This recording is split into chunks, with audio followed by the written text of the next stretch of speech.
ठेवायचंच आहे, परंतु देवांनी अट ठेवली. देव खूप हुशार, देव म्हटलं तर खूप हुशार. देव आणि राक्षस एका दोन बाजूला बसल्यानंतर राक्षसांनी आणि देवांनी तिथे ठरवलं की आपण सोबत जेवण करायचं. राक्षसांनी सांगितलं ठीक आहे, मंजूर आहे. देवांनी अट घातली, सर्वांच्या जवळ राहील फक्त 10 मिनिटं जेवणाची वेळ. किती? 10 मिनिटे. दोघांनाही अटी अशा असतील, दोघांच्या हातांना काय राहतील? बांबू बांधलेले असतील, म्हणजे कमच्या, भाताच्या कमच्या बांधलेल्या असतील.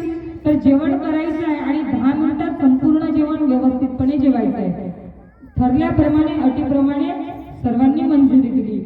राक्षसांना देवलोकांनी विचारलं, बरं सर्वात आधी कोण जेवणार? राक्षसाने सांगितलं, जर आम्ही आधी जेवलो तर आम्हाला जे पाहिजे ते मिळेल आणि यांचं पोटही मोठं. देवलोक बिचारे आपले थोडं खाल्लं फार झालं आणि यांना पाहिजे तेवढं आणि दो आलंच काम. त्यांनी ठरवलं ठीक आहे, जेवण आधी आम्ही करू, नंतर तुम्ही जेवण करा, आधी वाढण्याचं काम तुमचं. देवाने सांगितलं ठीक आहे, मंजूर आहे आम्हाला. राक्षस लोक जेवायला बसले. काय पाहता, देव लोकांनी सर्वांचे जेवण पंचपक्वान्न जेवण वाढवायला सुरुवात केली. जेवण वाढलं सुंदर असं, आणि जेवण वाढल्यानंतर राक्षसच ते कोणते राक्षसच जेवण कसं करायचं हेही कळेना. आता हाताला जर कमच्या बांधलेल्या असेल, जेवण करता येईल आपल्याला? जर ताट आपल्या समोर तर जेवण करायचं कसं? हात वाकणारच नाही तर तिथे जेवण करायचं कसं? अर्धा तास गेला पण जेवण करता येईना. देवलोकांची वेळ आली. देवांनी जेवायला बसल्यानंतर राक्षसांनी सुरुवात केली वाढायला, आणि वाढल्यानंतर काय पाहतात? देवच ते संतकार्य आणि देवकार्य म्हटल्यानंतर काय पाहतात? जेवण वाढून झालं आणि देवांनी सुरुवात केली. वदनी कवळे घेता नाम घ्या श्रीहरीचे. कोणाचं नाम घेतात? आपलंच आपण नामस्मरण करत आहेत. कोण? देवलोक.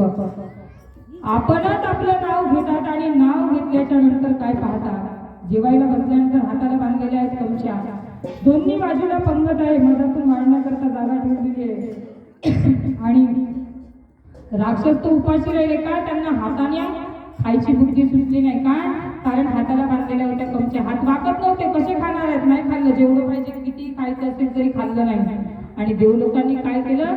अमोरासमोर बसले, छान असा याच्या पात्रावरती घ्यायचं आणि समोरच्या व्यक्तीला द्यायचं, आणि याने याच्या पात्रावरती घ्यायचं आणि एकमेकांना द्यायचं.